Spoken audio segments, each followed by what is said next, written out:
Real estate TV ప్రేక్షకులకి నమస్కారం.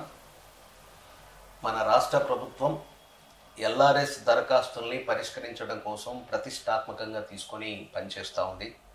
యుద్ధ ప్రాతిపాదికన 25 లక్షల పైచిలుకు ఉన్నటువంటి దరఖాస్తుల్ని ఎట్టి పరిస్థితుల్లో 1 మంత్లోనే ఈ మార్చి 31 వరకు క్లియర్ చేయాలని చెప్పేసి కంకణం కట్టుకున్నట్టుగా వ్యవహరిస్తూ ఉంది.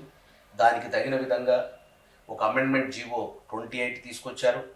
అదేవిధంగా మార్గదర్శకాలను కూడా ఎప్పటికప్పుడు పేపర్ల ద్వారా మీడియా ద్వారా ప్రజలకు తెలియజేస్తూ ఉన్నారు.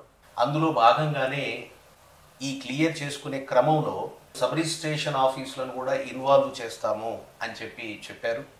అందుకు అనుగుణంగానే ప్రీ రిజిస్ట్రేషన్ సంబంధించిన ఒక లింక్ ఇచ్చి రిజిస్ట్రేషన్ ఆఫీస్కి లింక్ ఇచ్చేసి ఆ దరఖాస్తుల్ని ఏ రకంగా రిజిస్ట్రేషన్ చేయాలి, ఏ రకంగా క్లియర్ చేసుకోవాలి, ఇప్పుడు వ్యక్తిగత దరఖాస్తుల క్లియరెన్స్, అదేవిధంగా లేఅవుట్ల యొక్క క్లియరెన్స్, ఈ 2 రకాలుగా దరఖాస్తులు ఇప్పటి వరకు ఉన్నాయి. వీటిని ఎలా క్లియర్ చేసుకోవాలనే దానిపైన ప్రభుత్వం రిజిస్ట్రార్లకి హై లెవెల్ ఉన్నటువంటి ఆఫీసర్లకు కూడా మార్గదర్శకాలు ఇవన్నీ కూడా సూచించున్నారు. మనకు దీన్ని ఎలా ముందుకెళ్ళాలి, ఏం చేయాలి, ఎట్లా పరిష్కారం అవుతాయి అనేటువంటి పలు అనుమానాలు నివృత్తి చేసుకోవడానికి మనకు డిస్ట్రిక్ట్ రిజిస్ట్రార్గా పనిచేస్తున్నటువంటి సిహెచ్ అశోక్ కుమార్ గారు మేడ్చల్ మల్కాజ్గిరి డిస్ట్రిక్ట్ రిజిస్ట్రార్ గారుగా పనిచేస్తున్నారు. వారు ఈరోజు మన ముందు ఉన్నారు. నిజంగా మన అదృష్టం. వారి బిజీ షెడ్యూల్లో మన కోసం సమయాన్ని కేటాయించి మనతో వారి యొక్క ఎలా, ఏమిటి, ఎట్లా అనేది మనతో పంచుకోవడానికి ఈ ఎల్ఆర్ఎస్ సమస్యలపైన, సబ్ రిజిస్ట్రేషన్ ఆఫీసులో జరిగే ప్రక్రియ పైన మన సందేహాలను నివృత్తి చేయడానికి వారు మన దగ్గరికి వచ్చిన్నారు. నమస్కారం సార్. నమస్తే అండి. చాలా థ్యాంక్స్ అండి మీ సమయాన్ని కేటాయించినందుకు. చాలామంది రియల్ ఎస్టేట్ టీవీకి ఫోన్ చేస్తూ ఉన్నారు. సార్, గతంలో డైరెక్ట్గా ఆ పోర్టల్ ద్వారా అమౌంట్ పే చేస్తే మాకు ప్రొసీడింగ్స్ ఇచ్చారు కదా, ఇప్పుడు రిజిస్ట్రేషన్ ఆఫీస్కి అనుసంధానం చేశాము, ప్రీ రిజిస్ట్రేషన్ మాడ్యూల్ అనే దాన్ని తెచ్చాము అని చెప్పేసి ప్రభుత్వం చెప్తా ఉంది. అది ఎలా వర్క్ చేస్తుంది, ఏ అప్లికేషన్ క్లియర్ చేయడానికి మనకు సబ్ రిజిస్ట్రేషన్ ఆఫీస్ మనకు సహజంగా ప్రధానంగా దోహదపడుతూ ఉంది? అందరికీ నమస్కారం అండి. ఒక ప్రభుత్వం తీసుకున్నటువంటి ఒక నిర్ణయం అయితే ఇక్కడ 2 అంశాలు ఉన్నాయి. ఒకటి రిజిస్ట్రేషను, రెండోది మున్సిపల్ డిపార్ట్మెంట్. 2 డిపార్ట్మెంట్స్ ఉన్నాయి. అంటే రిజిస్ట్రేషన్ అనేది ఏమో ప్రక్రియ రిజిస్ట్రేషన్ చేయడం వరకు, దీంట్లో ఈ ఎల్ఆర్ఎస్ క్లియరెన్స్లో ప్రక్రియలో ఎంఏయుడి ప్రధాన భూమిక. అంటే మున్సిపల్ అడ్మినిస్ట్రేషన్ వాళ్ళు ఏవైతే 25 లక్షల పెండింగ్ దరఖాస్తులు ఉన్నాయన్నారో ఆ దరఖాస్తుల క్లియరెన్స్ అనేది ఎప్పటి నుంచో కూడా కొద్దిగా వర్క్ చేస్తున్నారు. ఇప్పుడు స్పీడప్ చేశారు. అయితే ఇక్కడ 2 రకాలు. కొన్ని ప్లాట్లు 2020కి ముందు రిజిస్ట్రేషన్ అయి ఉంటాయి. వాటికి ఎల్ఆర్ఎస్ కట్టుకొని ఉంటారు. అంటే 1000 రూపాయలు కట్టుకున్నారు, అప్పుడు దరఖాస్తు చేసుకున్నారు. అది ఒకటి. 2020కి ముందు రిజిస్ట్రేషన్ అయి ఉంటుంది, దరఖాస్తు కూడా చేయలేదు. అవి ఒకటి. 2020 తర్వాత కూడా కొన్ని పొరపాటునో గ్రహపాటునో కోర్టు ఇచ్చిన ఆర్డర్ ద్వారానో 257 మెమో వచ్చిన తర్వాత కూడా కొన్ని జరిగి ఉన్నాయి. అలా కాకుండా 4వది 2020 తర్వాతనే ఎల్ఆర్ఎస్ కట్టుకోలేదు, రిజిస్ట్రేషను కాలేదు, లేఅవుట్లలో కొంతమంది రిజిస్ట్రేషన్ చేసుకోకుండా ఉన్నారు, అమ్మకుండా లేఅవుట్లలో కొన్ని ఉన్నాయి. ఈ విధంగా 4 రకాల ప్లాట్లు మనకి రిజిస్ట్రేషన్కి ఉన్నాయి. అంటే అటువంటి రిజిస్ట్రేషనే కాకుండా ఉన్నాయి. ఇప్పటికీ ఎటువంటి రిజిస్ట్రేషన్ జరగని ప్లాట్లు 90% అంతకంటే లోపు అమ్ముడు పోకుండా ఉన్నటువంటి లేఅవుట్లలో ఉన్నటువంటి వాటి ప్లాట్లని అనబడే వ్యక్తి అప్లికేషన్ పెట్టాడు, లేఅవుట్ రెగ్యులేషన్ అప్లికేషన్ పెట్టారు. అవి అంటే సంఖ్య ఒకటి కాదు, అంటే ఎక్కువ 13,000 లేఅవుట్లు ఉన్నాయని చెప్పారు. 25 లక్షల అప్లికేషన్లు ఇండివిజువల్ ఉన్నట్టు 13,000 లేఅవుట్లు ఉన్నాయన్నారు. సో ఇటువంటి వాటిలలో ఇవన్నీ కూడా ప్రభుత్వం ఏంటంటే పరిష్కరించేసి ప్రజలకి ఏ విధంగా సమస్యని పరిష్కరించాలనేది ఆలోచించి చేస్తున్న ప్రక్రియ. ఇందులో ఎంఏయుడిది 13,000 లేఅవుట్ కావచ్చు, 25 లక్షల కావచ్చు, అవి వాళ్ళు గవర్నమెంట్ చేస్తున్నది ఎంఏయుడి తరఫున. రిజిస్ట్రేషన్ డిపార్ట్మెంట్కి వచ్చేసరికి నేను ఇప్పుడు చెప్పిన 4 రకాల ప్లాట్లు కూడా రిజిస్ట్రేషన్ చేసుకోవచ్చు. రిజిస్ట్రేషన్ చేసుకున్నప్పుడు మనకి ఇప్పుడు కొత్తగా ఏం చేసిందంటే, ఇంతకుముందు మాది కార్డు ప్రాజెక్ట్ ఎట్లా ఉందో ఆ కార్డు ప్రాజెక్టుతో పాటు ఒకటి ప్రీ రిజిస్ట్రేషన్ మాడ్యూల్ అని పెట్టారు. ప్రీ రిజిస్ట్రేషన్ మాడ్యూల్లో మనం ఒక దరఖాస్తు చేసుకుని ఒక అప్లికేషన్ అంటే ఒక డాక్యుమెంట్ తయారు చేసుకోవాలి. ఒక ప్రాపర్టీ ఉంది, ఆ ప్రాపర్టీ వివరాలు మనం ఆ ప్రీ రిజిస్ట్రేషన్ మాడ్యూల్లోకి వెళ్ళి మనం ఫిలప్ చేస్తాం. అంటే property details, survey number, plot number, ఎక్కడ ఊరు, అది తర్వాత కొన్నవాళ్ళు, అమ్మిన వాళ్ళు, ఇవన్నీ చేస్తాం. ఇట్లా చేసినప్పుడు వాళ్ళు అడుగుతుంది ఇది అప్రూవల్ లేఅవుట్ అని. అప్రూవల్ లేఅవుట్ అయితే ఓకే, నెంబర్ 1. నెంబర్ 2, ఎల్ఆర్ఎస్కి అప్లై చేసుకున్నారా, అట్లా ఉంటాయి. అట్లా కాకుంటే నెంబర్ 2, ఎల్ఆర్ఎస్కి వెళ్తున్నారా అని అడుగుతుంది. అంటే ఎల్ఆర్ఎస్కి వెళ్తున్నామంటే ఎల్ఆర్ఎస్ దాన్ని టిక్ చేస్తాం. అప్పుడు ఎల్ఆర్ఎస్ ఆల్రెడీ 1000 రూపాయలు కట్టుంటే ఒకటి, కట్టి లేకపోతే ఒకటి, 2 రకాలు. అంటే 1000 రూపాయలు కట్టుంటేనేమో వివరాలు ఇస్తే అప్పుడే ఫెచ్ అవుతాయి. మనం ఆల్రెడీ పెట్టిన ఫెచ్ అయిపోతాయి, లింక్ అయిపోతాయి. ఆ లింక్ అయిపోతే అప్పుడు ఉన్నటువంటి మార్కెట్ వాల్యూ ఏదైతుందో అదే తీసుకుంటుంది. అంటే 2020 కన్నా తర్వాత 2021లో 2022 2 సార్లు మార్కెట్ వాల్యూ రివిజన్ అయ్యి పెరిగినాయి. కాకుండా పాత రేటు మీదనే తీసుకునే అవకాశం ఉంటుంది. సో అది ఒకవేళ అప్పుడు 1000 రూపాయలు కట్టలేదు, ఇప్పుడు ఫ్రెష్గా మనం డాటా సబ్మిట్ చేయొచ్చు.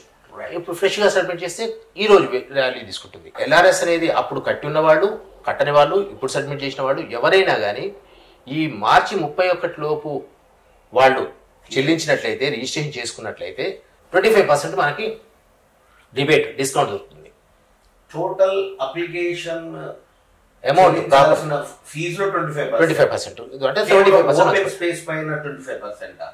మనం చేసేది ప్లాట్ల గురించి, ఇప్పుడు స్ట్రక్చర్స్ మీద లేదు. అంటే ప్లాట్ కూడా ఓపెన్ స్పేస్ వాళ్ళు అది అంటే మీరు అనేది రెగ్యులరైజేషన్, ఓపెన్ ప్లేస్ అంటారు. ఓపెన్ స్పేస్ దానికి అది రిజిస్ట్రేషన్ డిపార్ట్మెంట్ సంబంధం కాదు. కాకపోతే ఏంటంటే అది ఓపెన్ స్పేస్ అనేది ఇప్పుడు కంపల్సరీ చెల్లించాల్సిన అవసరం లేదు. వాళ్ళు ఇల్లు కట్టుకునేందుకు పోయినప్పుడు కూడా వాళ్ళు చెల్లించుకోవచ్చు. కాకపోతే ఏంటంటే ఆ రోజు మార్కెట్ వాల్యూ వర్తిస్తుంది, 25% అనే రిబేట్ దొరకదు. సో మన దగ్గరకు వచ్చేసరికి ఇప్పుడు రిజిస్ట్రేషన్లో నేను చెప్పిన 2 అని చెప్పిన, ఒకటేమో ఆల్రెడీ అప్రూవల్ లేఅవుట్, రెండోదేమో ఎల్ఆర్ఎస్ కోసం పోతున్నాం. 2 ఎల్ఆర్ఎస్ కోసం కాకుండా మామూలుగా లింక్ ఉంటుంది గతంలో. ఆ లింక్ డాక్యుమెంట్ ఎప్పుడో 15లో 16లో అయింది, అది టిక్ చేయాలి. అది టిక్ చేస్తే అప్పుడు కూడా ఉంటుంది. లింక్ అనే డాక్యుమెంట్ వచ్చినప్పుడు లింక్ డాక్యుమెంట్ అనేది మళ్ళీ మనం డాటాలో ఫీడ్ చేస్తాం. డాటా ఫీడ్ చేసినప్పుడు నువ్వు ఎల్ఆర్ఎస్ కడతావా అని మళ్ళీ అడుగుతుంది. లేకపోతే పాత డాక్యుమెంట్ ఎల్ఆర్ఎస్ వద్దు అనుకుంటే నువ్వు మామూలు రిజిస్ట్రేషన్ చేసుకోవచ్చు. ఇప్పుడు పాత దస్తావేజులకు రిజిస్ట్రేషన్ చేస్తున్నావు కాబట్టి వాళ్ళు చేసుకోవచ్చు. కానీ ఎల్ఆర్ఎస్ అడిగినప్పుడు ఎల్ఆర్ఎస్ కడతాము అన్నప్పుడు మళ్ళీ ఆ ఎల్ఆర్ఎస్ కడతా అన్నప్పుడు నువ్వు 1000 రూపాయలు కట్టినవా, 1000 రూపాయలు కట్టలేదా, 1000 రూపాయలు కట్టుంటే అదే డాటా ఫెచ్ అవుతుంది, కట్టకపోతే ఇప్పుడు సబ్మిట్ చేయాల్సి ఉంటుంది. ఆ విధంగా వచ్చిన తర్వాత ఆ దస్తావేజుని బట్టి మనకి ఆ ప్రీ రిజిస్ట్రేషన్ మాడ్యూల్లో మనం అప్లోడ్ చేసినాక మనకి ఎల్ఆర్ఎస్ కట్టిన వాళ్ళకి అప్పుడు రేటు లేకపోతే ఇప్పటి రేటు క్యాల్కులేట్ చేసేసి ఇంత స్టాంప్ డ్యూటీ, ఇంత ఫీజు కట్టాల్సి ఉంటుందని చెప్తుంది. ఆ ఫీజు మనం తీసుకుంటాం, అదే మనం పే చేయాల్సి ఉంటుంది. ఒకవేళ ఈ 31 మార్చి వరకు ఉంటే మాత్రం 25% ఎగ్జామ్షన్ ఉంటుంది. అది మొత్తం కూడా మా రిజిస్ట్రేషన్ డిపార్ట్మెంట్ సంబంధం లేదు. ఎంఏవిడి వాళ్ళతోనే అది క్యాల్కులేట్ అవుతుంది, వాళ్ళు కడతారు. ఆటోమేటిక్గా సిస్టమ్ లో క్యాల్కులేట్ అయ్యి చూపిస్తుంది. మనం లెక్క చేసి ఇంత అని, ఉదాహరణకు 7.5% అని అట్లా మనం లెక్క చేసి ఆటోమేటిక్ క్యాల్కులేట్ ఇంత అమౌంట్ కట్టమంటది. అక్కడ మనకు కనపడితే ప్రొసీడ్ అంటే ఇంకా మార్కెట్ వాల్యూని బట్టి మనకు అక్కడ క్యాల్కులేట్ చేసి ఒక సమ్మరీ షీట్ వస్తుంది. ఆ సమ్మరీ షీట్ మనం చెక్ చేసుకోవచ్చు. చెక్ చేసుకున్న తర్వాత ఒక ఐడియా వస్తుంది. ఓకే. సో ఆ విధంగా వచ్చిన తర్వాత మనం మొత్తం అయిన తర్వాత సక్సెస్ అని చూపిస్తుంది.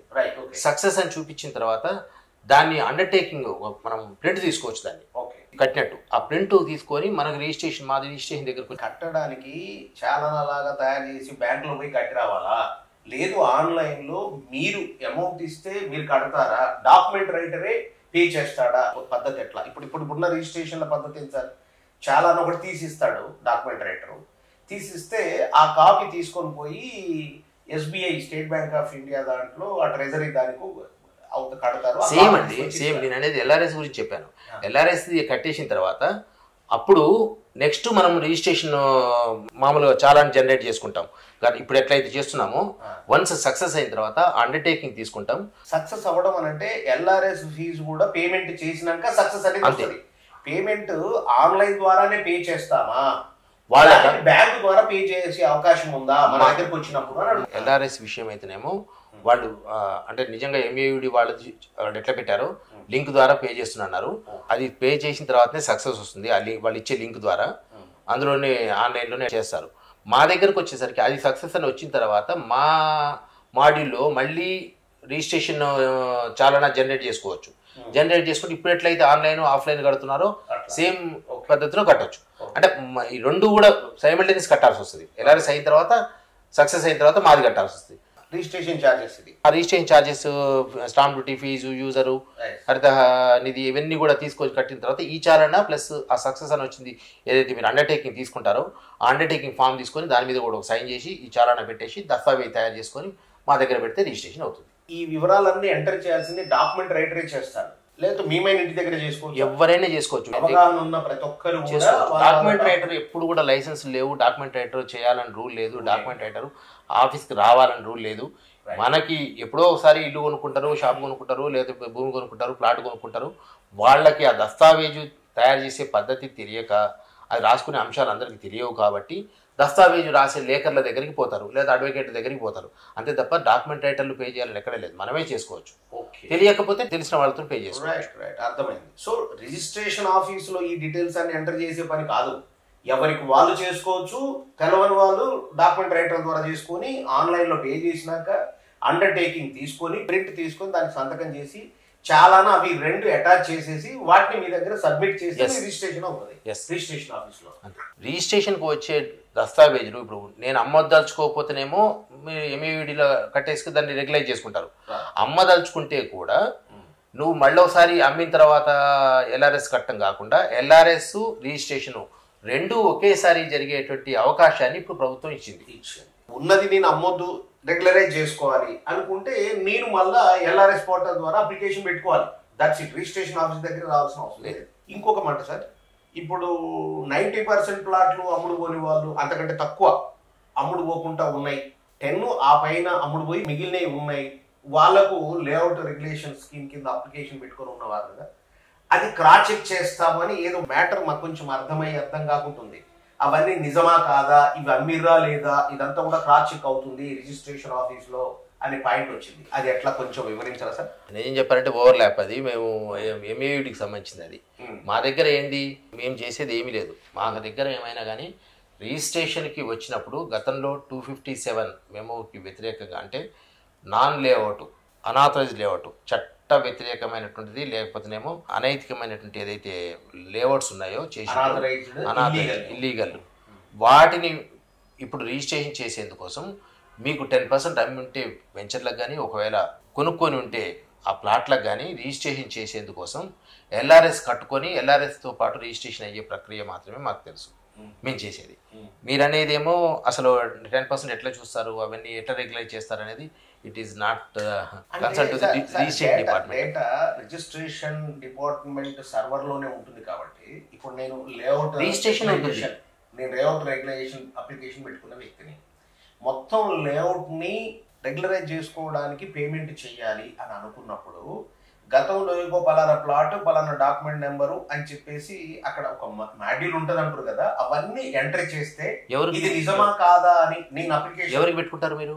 ప్రీ రిజిస్ట్రేషన్ లింక్ లో ఇవన్నీ ఎంటర్ చేయాల్సినటువంటి అవసరాలు రిజిస్ట్రేషన్ రావట్లేదుగా, మీరు రాకుండా రెగ్యులైజేషన్ చేసుకున్నప్పుడు రావాల్సిన అవసరమే లేదు, మాకు సంబంధమే లేదు, వాళ్ళు చెక్ చేయాల్సిందే. ఓకే, ఎంఏయుడి రిజిస్ట్రేషన్ పరంగా, రిజిస్ట్రేషన్ డిపార్ట్మెంట్ పరంగా మీకు ఏ డౌట్ ఉన్నా అడగండి, చెప్తారు.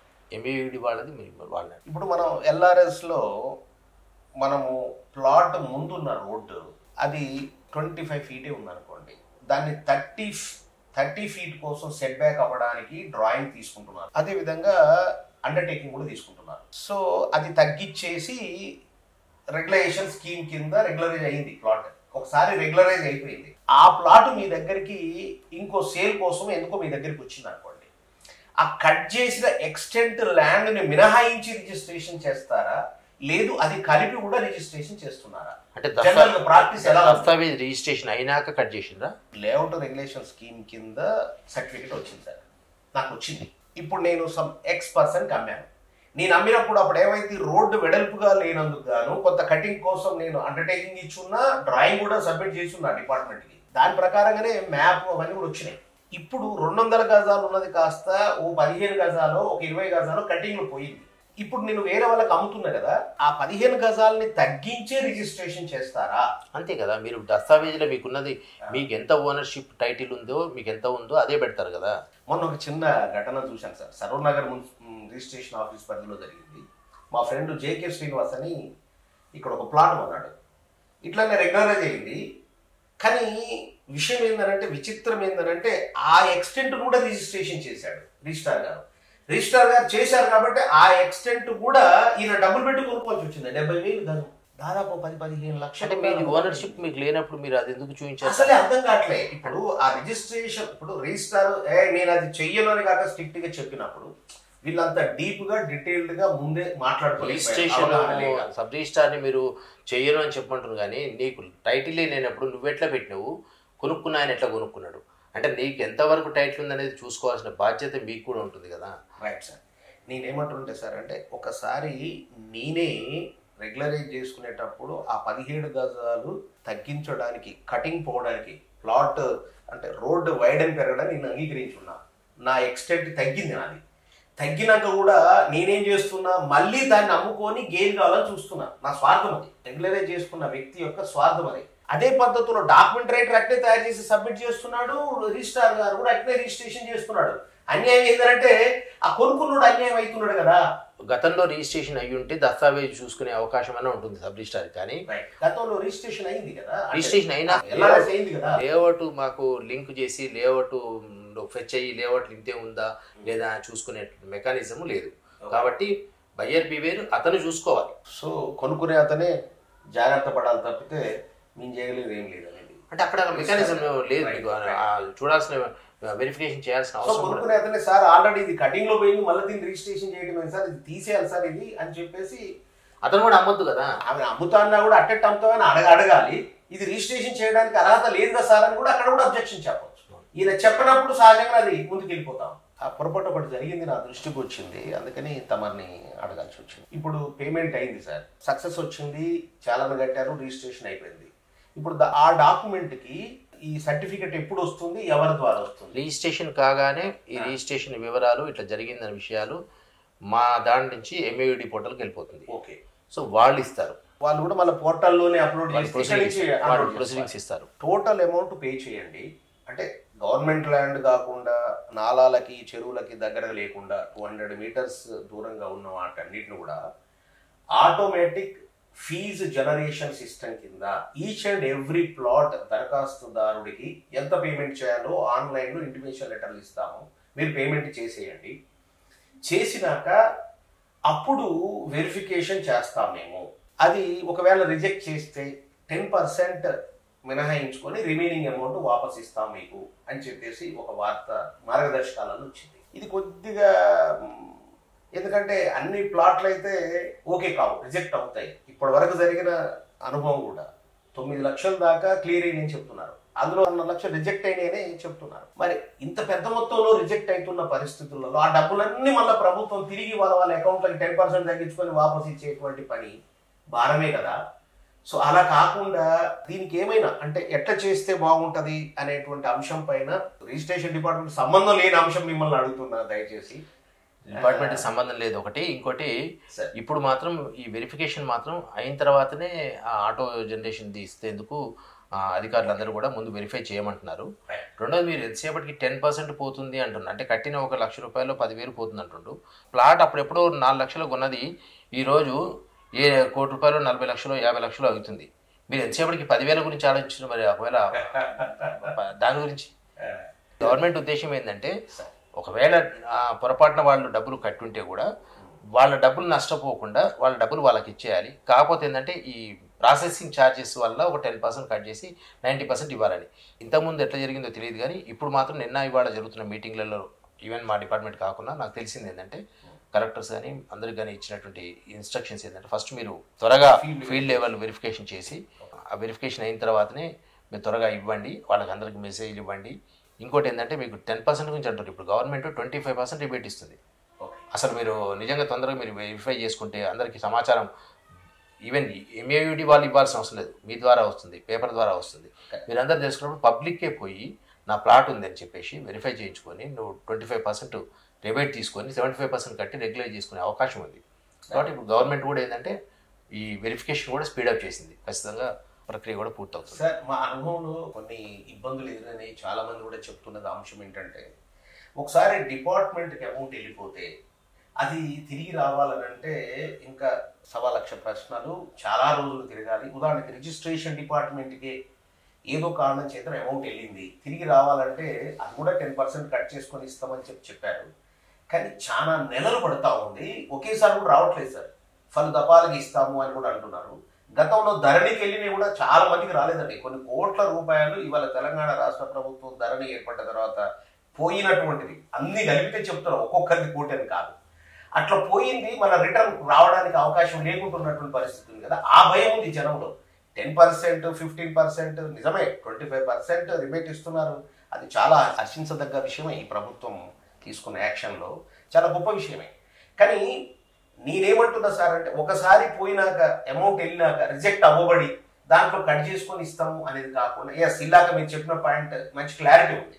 అధికారులు ఒకసారి ఫీల్డ్ మీద ఫీల్డ్ వెరిఫికేషన్ చేసి ఎస్ ఈ ప్లాట్ రెగ్యులరైజ్ చేయడానికి అర్హత కలిగినటువంటిదే అని ఫీల్డ్ ఇన్స్పెక్షన్ ద్వారా కనుగొన్నాక అప్పుడు పేమెంట్ కట్టించుకున్నారు. కట్టేవారికి కూడా ఇబ్బంది లేదు.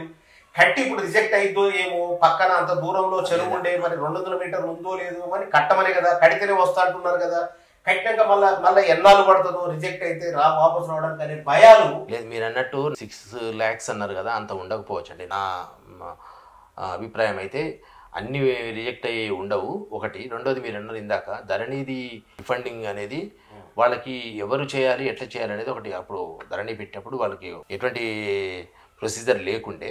ఇకపోతే రిజిస్ట్రేషన్ డిపార్ట్మెంట్కి వచ్చేసరికి మాత్రం చాలా వరకు 6 నెలల లోపు వచ్చిన వాటికి మేము ప్రొసీడింగ్ ఇస్తున్నాం. 10% రిజిస్ట్రేషన్ ఫీజు అయితే రూపాయి కూడా కట్ చేయకుండా ఇస్తున్నాం. ఓన్లీ స్టాంప్ డ్యూటీలో మాత్రమే 10% కట్ చేస్తున్నాం. మిగతా మొత్తం ఇచ్చేస్తున్నాం. 6 నెలలు దాటిన తర్వాత వాళ్ళు చిన్నగా చూసుకొని వస్తే అప్పుడు మేము ఉన్నతాధికారులు అంటే మా కమిషనర్ పోయి అక్కడ అనుమతి తీసుకొని ఇవ్వాల్సి ఉంటుంది. కాబట్టి డిలే అవుతుంది తప్ప మేము రిజిస్ట్రేషన్ డిపార్ట్మెంట్ సంబంధించి మాత్రం రిఫండ్ మాత్రం చేస్తున్నాం. ఫీజు విషయంలో మొత్తం చేస్తాం, స్టాంప్ విషయంలో 10% కట్ చేస్తాం. సో అది ఉన్న ప్రక్రియ. ఇప్పుడు వీళ్ళు ఈ ఎంయూడి వాళ్ళు కూడా అదే అనుసరిస్తున్నారు. కాకపోతే ఏంటంటే ఇప్పుడు మీరు క్లియరెన్సే ముందు చేసినట్టయితే మీరు అన్నట్టు 10% పోయేది కూడా ఉండదు. కానీ మీరు ఎంతసేపటికి 10% ఆ కట్టే ఫీజు గురించి ఆలోచిస్తున్నారు. మరి కొన్న ప్లాట్ ఒకవేళ నిజంగానే గవర్నమెంట్ ల్యాండ్ అయితే అది తప్పు కదా, మనం చూసుకోకపోవడం. కరెక్ట్. కొనుక్కునే వాళ్ళందరికీ ఏ సర్వే నెంబర్లో కొంటున్నాము, ప్లాట్ కొన్నాకనైనా సరే ఆయన మైండ్లో కూడా ఇది మనం వాళ్ళ పలానా గ్రామ పరిధిలో పలానా సర్వే నెంబర్లో కొన్నామనే ఐడియా కూడా ఉండట్లేదు సార్. ఆ సర్వే నెంబర్ అంత ఎడ్యుకేట్ అయ్యి ప్లాట్లు చేయబడలేదు, అమ్మబడలేదు సార్. చేసిన వాళ్ళు కూడా డాక్యుమెంట్ ఒకటి ఉంటుంది, డాక్యుమెంట్లో ఉండే సర్వే నెంబర్ ఒకటి ఉంటుంది, కానీ ఫీల్డ్ ఇంకో సర్వే నెంబర్ మీద ఉన్న ప్లాట్లు కూడా కొన్ని కోకొల్లలు ఉన్నాయి సార్. ఇటువంటి గతంలో అట్లా ఉందేమో కానీ ఇప్పుడు పబ్లిక్ అవేర్ అయ్యారు సార్. ఇప్పుడు ఏ సర్వే నెంబరు ఏంది అనేది మొత్తం ఆన్లైన్లో చూసుకోవచ్చు, ఆఫ్లైన్లో చూసుకోవచ్చు. మీరు అన్నటువంటి పొజిషన్ అంటున్నారు మీరు. పొజిషన్ అనేది నువ్వు రాష్ట్రం మొత్తం కూడా ఇప్పటి నుంచి కాదు, కొన్ని ఎన్నేళ్ల నుంచి కూడా ఒక సర్వే నెంబర్లో అతనికి 95 సర్వే నెంబర్లో నాకు ఎకరం ఉంది అనుకుంటాడు. నిజానికి ఏంటంటే 95లో కాకుండా ఇటు 96కో 97కో జరిగి ఉన్నటువంటి పొజిషన్ వేరే, సర్వే నెంబరు రికార్డులు వేరే ఉన్నాయి అనేది రాష్ట్ర వ్యాప్తంగా చాలా చోట్ల ఉన్నాయి. సో దానికి అది మీరు అడిగింది చాలా పెద్ద ప్రాసెస్. అది మొత్తం సర్వే చేస్తే తప్ప మనకు తెలియదు. కాకపోతే ఏంటంటే ఏ సర్వే నెంబరు క్లియరెన్స్ ఉంది, ఏ సర్వే నెంబర్ లేదు అనేది ఆన్లైన్లో ఆఫ్లైన్ చూసుకోవచ్చు. ఇందుకు ఒక ఒక ఆఫీస్కి పోయి తెలుసుకోవచ్చు. కానీ చాలామంది ఏం చేస్తారంటే బేరం ఆడతారు, అన్నీ చూసుకుంటారు, వాళ్ళకి చూపిస్తారు, వీళ్ళకి చూపిస్తారు, వాస్తు చూసుకుంటారు, అది చూస్తారు తప్ప నిజానికి దస్తావేజుని ఎంతమంది సంతకం పెట్టే ముందు చదివి సంతకం పెడుతున్నారు, ఎంతమంది సంతకం పెట్టే ముందు చదివి సంతకం పెట్టి కొనుక్కుంటున్నారు. అంటే అమ్మేవాళ్ళు కొనేవాళ్ళు కూడా దస్తావేజుని చదవడమో చదివించుకోవడమో అర్థం చేసుకోవడమో కనీసం 1 hour అన్న ఒక దస్తావేజీకి ఇస్తే బాగుంటుంది. నెల రోజులు చూస్తారు, 4 నెలలు టైం పెట్టుకుంటారు, అడ్వాన్స్ ఇస్తారు, 1/4 ఇస్తారు, లక్షల రూపాయలు పెట్టుకుంటారు, అన్నీ మాట్లాడుకుంటారు, వాస్తు చూపించుకుంటారు, చుట్టాలు చూపించుకుంటారు, తెలిసిన వాళ్ళు చూపించుకుంటారు, పరమైన అంశాలు. ఒక ఆఫీస్కి పోయి ఈసీ వెరిఫై చేసుకోవాలి, ఒక ఆఫీస్కి పోయి ప్రొహిబిషన్ చూసుకోవాలి. కనీసం ఒక ఆఫీస్లో ఈసీ తీసిన తర్వాత అందులో ఏమైనా మార్టిగేజ్ ఉందా, లేకపోతే దాని చుట్టుపక్కల ఏమైనా కొనుక్కున్న వాళ్ళ ప్రొహిబిటెడ్ ఉందా, కోర్టు కేసులు ఉన్నాయా, ఇటువంటి కనీసమైనటువంటి సమాచారం తెలుసుకోకుండా కొనుక్కుంటే మాత్రం ఇబ్బంది పడతారు. అంటే వాళ్ళు బయ్యర్ బివేర్. అందుకోసం చెప్పాను ఏంటంటే వాళ్ళు కూడా జాగ్రత్తగా చూసుకోవాలి. 2020 స్కీమ్లో కాకుండా అంతకుముందు ఎల్ఆర్ఎస్కి అప్లై చేస్తే 10,000 రూపీస్ కట్టి ఒక అప్లికేషన్ ఉండేది సార్. సర్వే నెంబర్లు ఓవర్లాప్ అయినాయని అంటే గ్రౌండ్ రియాలిటీకి అంటే జియో కోఆర్డినేట్స్ కూడా అడిగినప్పుడు ఒక ప్లాట్ యొక్క జియో కోఆర్డినేట్స్ కూడా పెట్టండి అంటే అప్లోడ్ చేస్తే ఓవర్లాప్ అవుతుంది. సో గ్రౌండ్లో ఉన్న దానికి ఈ సర్వే నెంబర్కి మ్యాచ్ అవ్వట్లేదని చెప్పి రిజెక్ట్ చేశారు. అవి ఎక్కడ మంగళపల్లి పరిధిలో, అదేవిధంగా Mangalpalli revenue Ibrahimpatnam sub registrar పరిధిలోకి వస్తుంది. అట్నే అక్కడ షేర్గూడెం ఉంది. షేర్గూడెంలో అయితే ఇట్లా కొన్ని వందల అప్లికేషన్ రిజెక్ట్ అయినాయి సార్. అవి ఇప్పటికీ పెండింగ్లో ఉన్నాయి. మరి దాని మీద ఇంకా దృష్టి పెట్టలేదు హెచ్ఎండిఏ. అదే హెచ్ఎండి క్లియరెన్స్ ఇస్తేనే అది అవుతుంది అనుకోండి, అది కాలేదు. ఇది ఒక డౌట్. ఇది ఒకటి ఎట్లా అటువంటి మళ్ళీ కూడా అప్లికేషన్ పెట్టుంటే 2020లో కూడా ఎట్లా క్లియర్ చేస్తారనేది ఒకటి డౌట్. రెండవది, మహేశ్వరం పరిధిలో ఈ లేఅవుట్లు కబ్జాలు అయిపోయినాయి. లేఅవుట్లు అంతా కూడా మాయమైపోయినాయి. లేఅవుట్లు చేసిన తర్వాత ప్లాట్లు దున్నేసి గతంలో ల్యాండ్ అమ్మినటువంటి రైతులు మళ్ళీ అగ్రికల్చర్ చేస్తున్నారు. ఇటువంటి దాదాపు ఒక 50 ఘటనలు మహేశ్వరం మండలం పరిధిలో జరిగింది అని చెప్పేసి నాకు మండల పంచాయతీ ఆఫీసర్ గారు ఇట్లా ఎట్లున్నాయి సార్ ఇబ్బందులు అని అడిగినప్పుడు, వారితో ముచ్చటించినప్పుడు విషయాలు తెలిసినాయి. ఇప్పుడు అటువంటి వ్యక్తులు కూడా ఇప్పుడు ఎల్ఆర్ఎస్ పెట్టుంటారు. కడతాల్ ఏరియాలో, కడతాల్ కందుకూరు ఏరియాలలో నాకు డిటిసిపి ఆఫీసరే నరసింహారెడ్డి గారు, ఆయన రీజనల్ డైరెక్టర్, వారు చెప్పారు. వారిని కూడా బాధ్యత ఇచ్చి ఎల్ఆర్ఎస్ క్లియరెన్స్ కోసం తిరగాలని 7 నెలల కింద నుంచి కొంత ప్రాసెస్ స్టార్ట్ అయింది కదా సార్. వారిని వేరే విషయంలో మేము కలవడానికి వెళ్ళినప్పుడు, సార్ దాదాపు 220 ఎకరాల ల్యాండ్ మాయమైంది. ఇప్పుడు అగ్రికల్చర్ అయిపోయింది. ప్లాట్లు ఎక్కడ ఉందో దాని షేపే కనపడట్లేదు. అమ్మిన రైతులు దున్నేసి మళ్ళీ పంటలు వేసుకుంటున్నారు. కొంతమంది లేఅవుట్దారులు లేఅవుట్ రెగ్యులరైజేషన్ కోసం అప్లికేషన్ పెట్టారు. అసలు అక్కడ లేఅవుట్ లేదు, ఎట్లా క్లియర్ చేయాలో నాకు కూడా అర్థం కావట్లేదు అనేటువంటి ఒక సందేహం ఆ స్థాయిలో వ్యక్తమైంది. ఇటువంటి అంశాల పట్ల ఏమైనా అంటే గైడ్ లైన్స్ కానీ వీటిని ఎట్లా పరిష్కరించాలనేటువంటి అంశం పైన కానీ మీ పరిధిలో మరిగా నేను దీని మీద ఎటువంటి వ్యాఖ్యానం చేయలేను. కాకపోతే ఏంటంటే నేను చెప్పడం ఏంటంటే, ఎప్పుడైనా కానీ ఆథరైజ్డ్ లేఅవుట్స్ అంటే గవర్నమెంట్ అప్రూవ్డ్ లేఅవుట్స్లో తీసుకుంటే దాదాపు అది అసలు ఉండదు, ఎటువంటి సమస్య ఉండదు. అట్లా కాకుండా కొద్దిగా తక్కువకు వస్తుందని చెప్పేసి, లేదా గవర్నమెంట్ ల్యాండ్, సబ్మెర్జ్డ్ ల్యాండ్, లేకపోతే లేఅవుట్ లేకుండా వాడు చిన్న రోడ్డు పెట్టి వాడి లాభం కోసం చూసుకొని, అంటే రియల్ ఎస్టేట్ వాళ్ళ మాయలో పడి పబ్లిక్ కొనుక్కోవడం తప్పు. కాబట్టి నేను ఎప్పుడైనా చెప్పేది ఏంటంటే, అనాథరైజ్డ్ కాకుండా ఆథరైజ్డ్ లేఅవుట్లలో తీసుకోండి. మీరు రిజిస్ట్రేషన్ డిపార్ట్మెంట్కి పోతే ఎంత ఛార్జ్ అవుతుంది, ఇది ప్రొహిబిషన్ ఉందా లేదా, లేకపోతే మా ఆఫీస్లో తెలిసినప్పుడు ఇంతకుముందు ఏమైనా రిజిస్ట్రేషన్ అయిందా, అంటే ఎటువంటి ట్రాన్సాక్షన్ అయిందా, మార్టిగేజ్ అయిందా, ఇవన్నీ వివరాలు తెలుస్తాయి. కాబట్టి అవన్నీ తెలుసుకున్న తర్వాత కొనుక్కోవడానికి ముందుకు పోవాల్సిందిగా నేనైతే ప్రజలకి విజ్ఞప్తి చేస్తున్నాను. చివరగా ఇన్ని సందేహాల్ని నివృత్తి పరిచినటువంటి ఆఫీసరు అశోక్ కుమార్ గారు, సో ఫైనల్గా ఈ దరఖాస్తుదారులందరికీ వారి మాటల్లో వారు సూచించే సూచనలు ఒకసారి ఫైనల్గా విందాం. అనాథరైజ్డ్ లేఅవుట్స్లో గత 4 సంవత్సరాలుగా రియల్ ఎస్టేట్ చేస్తున్న వెంచర్ల ఓనర్లు కావచ్చు, కొనుక్కొని దాన్ని మళ్ళీ అమ్మలేకపోయినటువంటి ప్రజలు కావచ్చు, ఇబ్బంది పడుతున్నటువంటి ఇబ్బందుల్ని అధిగమించేందుకోసం ప్రభుత్వం ప్రజల పక్షాన వహించి ప్రజలకి వాళ్ళ సమస్యలు పరిష్కరించే దిశగా ఈ ఎల్ఆర్ స్కీమ్ స్టార్ట్ చేశారు. దాంతోపాటు ఒక ఇన్సెంటివ్గా కూడా, అంటే మీరు గతంలో దరఖాస్తు చేసుకుని ఉంటే ఆ రోజు వాల్యూ, చేసుకోకుండా ఇప్పుడు చేసుకున్నా కానీ ఈ రోజు వాల్యూ తీసుకున్నా 25% రిబేట్, అంటే మార్చి 31 లోపు 25% రిబేట్ ఉంది. కాబట్టి మీరు అమ్ముతున్నట్లయితే, దాన్ని సేల్ డీడ్ చేస్తున్నట్లయితే రిజిస్ట్రేషన్ డిపార్ట్మెంట్కి వచ్చి ఆ ఎల్ఆర్ఎస్ కట్టుకొని రిజిస్ట్రేషన్ చేసుకోండి. ఒకవేళ అమ్మనట్లయితే మామూలుగా మీరు ఎంఏయుడి వాళ్ళు ఇచ్చిన గైడ్లైన్స్ ప్రకారం మిగతా ఆ అమౌంట్ కట్టేసి రెగ్యులైజ్ చేసుకోండి. మార్చి 31 చివరి తేదీ కాబట్టి ఆ లోపు చేసుకున్నట్లయితే 25% మనకి ప్రాఫిట్ ఉంటుంది. కాబట్టి అంటే అంత మొత్తంలో మన తగ్గుదల ఉంది. కాబట్టి మీరు రిజిస్ట్రేషన్ చేసుకోవాల్సిందిగా కోరుతూ, మున్సిపల్ అడ్మినిస్ట్రేషన్ వాళ్ళు అక్కడ హెల్ప్ డెస్క్లు పెట్టారు. రిజిస్ట్రేషన్ డిపార్ట్మెంట్ వరకు వచ్చి రిజిస్ట్రేషన్ ప్రాసెస్ విషయంలో ఏమైనా సమస్యలు ఉన్నట్లయితే మా సబ్ రిజిస్ట్రార్లు కానీ జిల్లా రిజిస్ట్రార్లు కానీ ఎవరినైనా మీరు సంప్రదించవచ్చు. ఇటు విషయంలో పూర్తి సహకరించేందుకు మేము సిద్ధంగా ఉన్నాం. నమస్తే. ఏమైనా సారికి చాలా కృతజ్ఞతలు. మన యొక్క సందేహాలు రిజిస్ట్రేషన్ డిపార్ట్మెంట్తో ఎలా, క్లియరెన్స్లో రిజిస్ట్రేషన్ డిపార్ట్మెంట్ యొక్క పాత్ర ఎలా ఉంటుంది ఏంటి అనేటువంటి వాటిని చాలా క్లియర్ చేశారు. వారికి మనం ప్రత్యేకమైన అభినందనలు తెలియజేస్తా ఉన్నాం. ఇంకా ఫ్యూచర్లో ఇంకా మనకు అర్థం కాని ఉంటే, ఏదైనా తెలుసుకోవాల్సింది ఉంటే కూడా మనం సార్ ద్వారా తెలుసుకొని మరొక వీడియోలో కూడా మీ డౌట్లకి, మీ ప్రశ్నలకి సపరేట్గా ఇంకొక వీడియో చేయడానికి కూడా మేము ప్రయత్నం చేస్తాం.